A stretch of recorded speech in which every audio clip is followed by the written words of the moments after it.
Hey there, you person watching this video. If you're watching this, one of three things is true. One, you clicked on one of the many links I've strategically placed all over Twitter.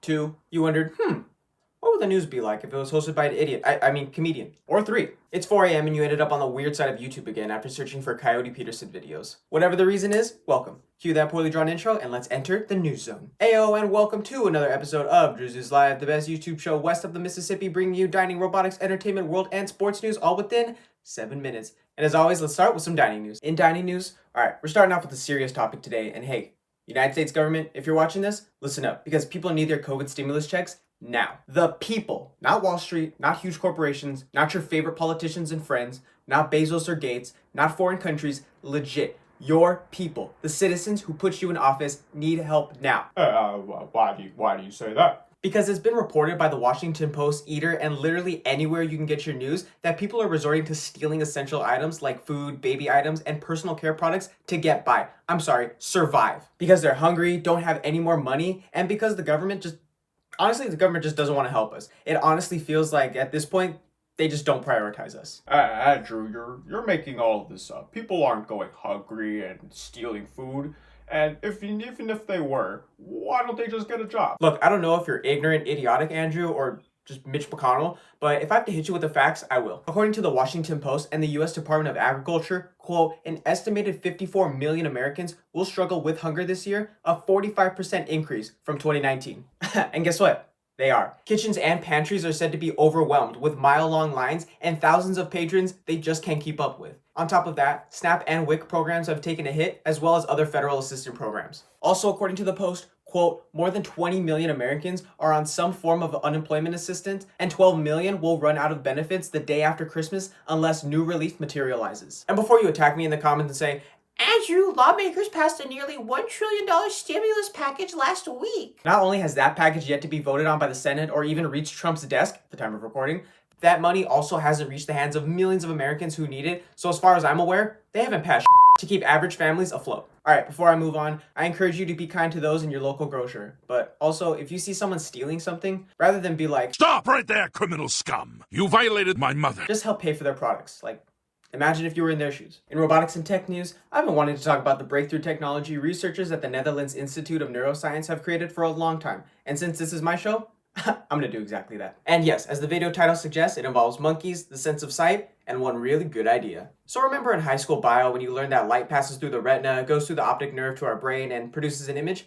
Yeah, me neither. Well, while technology has advanced over the years for blind patients to include implants like the Argus 2, nothing has really been done for patients with a damaged optic nerve, according to the new scientists. Until now. Well, not really. There's still no solution for a damaged or severed optic nerve, but what about the brain's end of things? Basically, these researchers developed a brain implant that was situated on the visual cortex of their two rhesus macaques, and it was able to send electrical stimuli to and from the brain, producing quote-unquote images. Well, more like dotted figures and light outlines, according to CNN and NS. The new scientist is like, think of it like this. Quote, the visual cortex is a bit like a cinema scene in our heads. Each area of its surface maps to the visual field, so activating an A-shaped pattern of electrodes in contact with that visual cortex will, in principle, make people see an A-shaped pattern of dots. Though the experiment is said to have gone positively in the monkeys, implementing the science for humans may prove challenging, as our brains are much larger and can create scar tissue around the implant, making its electrical signals weaker over time. But still, this is a massive game changer and a huge step for blindness treatments. In entertainment news, Lil Wayne pleaded guilty to illegal gun possession since he's a prior felony offender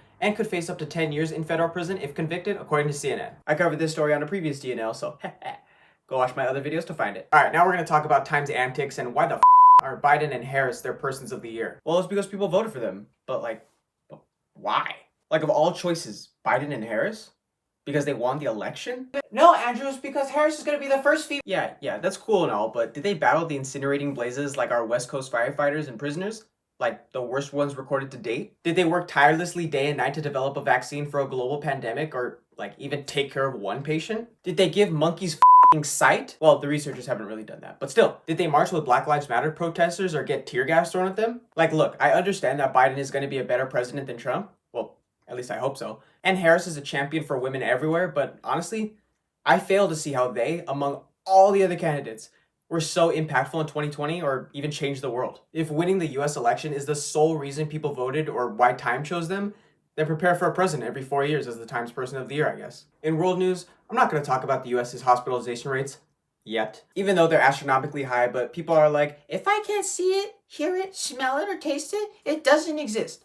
Yeah, sure, buddy. Instead, let's talk about the letter the ACLU of Pennsylvania and the long-ass law school name of Drexel University sent to the UN regarding Philadelphia PD's conduct on peaceful protesters versus white vigilante protesters. And to keep it short, between May and June of 2020, peaceful protesters who want the police to stop killing them were subject to rubber bullets, tear gas, which is banned in international warfare, by the way, but that's a topic for another day. Excessive beatings, I mean force, while white counter-protesters armed with guns and venomous words were treated with respect and dignity. While I can't read you the full 91-page letter, I'll highlight some of the main talking points, with one being victims charged that, quote, the city of Philadelphia violated victims' rights, that the police use excessive force in violation of international law, the police department's policies of use of force does not comply with human rights standards, and that the city's accountability procedures are woefully inadequate and out of line with human rights standards. Further reading, the letter names Mayor James F. Kennedy, former Managing Director Brian Abernathy, Police Commissioner Danielle Outlaw, and Deputy Police Commissioner Dennis Wilson as perpetrators and policymakers whose disregard for the lives and rights of all Philadelphians led to these events. I'll link the letter and their brief in the description below because you should all definitely read it and see what we pay our police to do to us. Wrapping up with sports news, we're shouting out Sarah Fuller of Vanderbilt again, who scored 2 PATs over the weekend against Tennessee. And before you go, Andrew, she's just a girl. Plus, anyone can make PAT kicks. Really?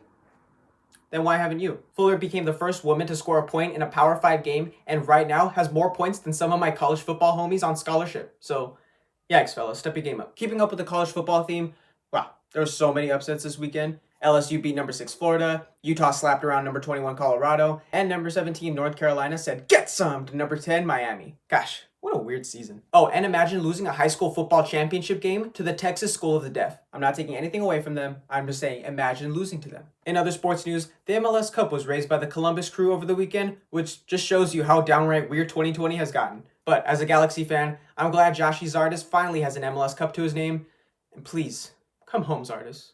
We need you over Chicharito. As always, thank you so much for watching. I've been your host, Andrew Alonso. Be sure to like the video, subscribe for future videos, and comment on what I can do better. Just kidding. This is probably the best production quality you're going to get for a while. Follow me on Twitter at DrewsNewsLive for my one newsy tweet of the day, and listen to my podcast on SoundCloud where I break down last week's headlines in simple, satirical ways. A new episode coming soon. That's all I got. Someone please hire me. I have some gingerbread cookies going in the oven right now, so I'll see y'all next time.